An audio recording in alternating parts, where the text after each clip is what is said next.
बिस्मिल्लाहिर्रहमानिर्रहीम। रब्बि इश्रह ली सदरी व यस्सिर ली अमरी वहलुल उक़्दतम मिन लिसानी यफ़क़हू क़ौली। उसूल फ़िक़्ह के दो असलूब हैं जो उम्मत मुस्लिमा में राइज हैं, और एक जिसको इस्तिख़राजी मंतक या डिडक्टिव लॉजिक कहते हैं, और इसमें ये है, और ये तरीक़ाकार जमहूर अहले इल्म का तरीक़ाकार था। शाफ़ी, मालिकी और इमाम अहमद बिन हम्बल इसी तरीक़ाकार के मुताबिक मसाइल अख़ज़ किया करते थे। इसको जमहूर का तरीक़ा या तरीक़ा शाफ़ी भी कहा जाता है। और इसके तहत सबसे पहले कुरान हकीम और हदीस के मजमुआ में से मसाइल को देखते हुए, हदीस को देखते हुए कुछ ख़ास उसूल वज़ा किए जाते हैं, और उसूल वज़ा करने के बाद उन उसूलों की बुनियाद पे कुरान और हदीस के तमाम दलाइल को आने वाले मसाइल पे मुंतबिक किया जाता है। यानी डिडक्टिव नॉलेज के ज़रिए कुलियात से जुज़ियात की तरफ, यानी उसूल मुकर्रर हैं, उन उसूलों की रोशनी में आप जुज़वी अहकाम या फ़रोई मसाइल मालूम करेंगे।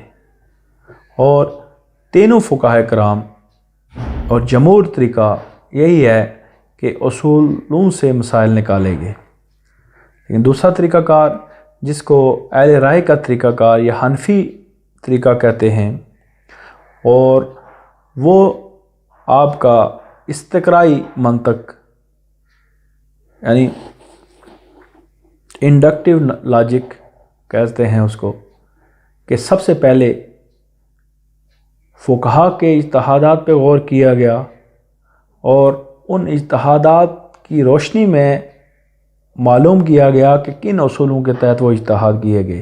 क्योंकि हनफी फ़िक़्ह पहले आई, बहुत से मसाइल उन्होंने देखे, वो चल रहे थे और उन्हीं पे उन्होंने फतवा दिया।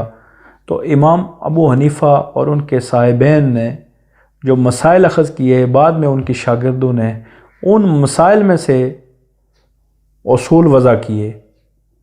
और आज जो हम ये बात कहते हैं कि शाफ़ी के नज़दीक ये मसला इस तरह होगा, इमाम अहमद बिन हम्बल के नज़दीक ये होगा, या इमाम मालिक के नज़दीक ये होगा, ये कोई इमाम मालिक का मसला नहीं है, इमाम अबू हनीफ़ा का मसला नहीं है, बल्कि ये वो उसूल हैं जो आज भी आने वाले मसाइल पे मुंतबिक करके, अगर इमाम शाफ़ी के उसूलों को देखा जाएगा तो वो मसला शाफ़ी फ़िक़्ह का कहलाएगा। ये नहीं है कि इमाम शाफ़ी ने उस मसले को बयान किया हुआ है। या हनफी फ़ुक़हा जो रिसर्च करेंगे वो उन उसूलों पे रिसर्च करेंगे जो इमाम अबू हनीफ़ा के शागिर्दों ने वज़ा किए हुए, और उनकी रोशनी में आने वाले मसाइल को कुरान और हदीस के दलाइल की रोशनी में देखेंगे। तो ये दो बुनियादी असलूब हैं उसूल फ़िक़्ह के, एक इस्तिख़राजी मंतक यानी डिडक्टिव लॉजिक, और दूसरी इस्तिक़राई मंतक यानी इंडक्टिव नॉलेज। उम्मीद है आज का प्रोग्राम आपको पसंद आया होगा। वमा अलैना इल्ला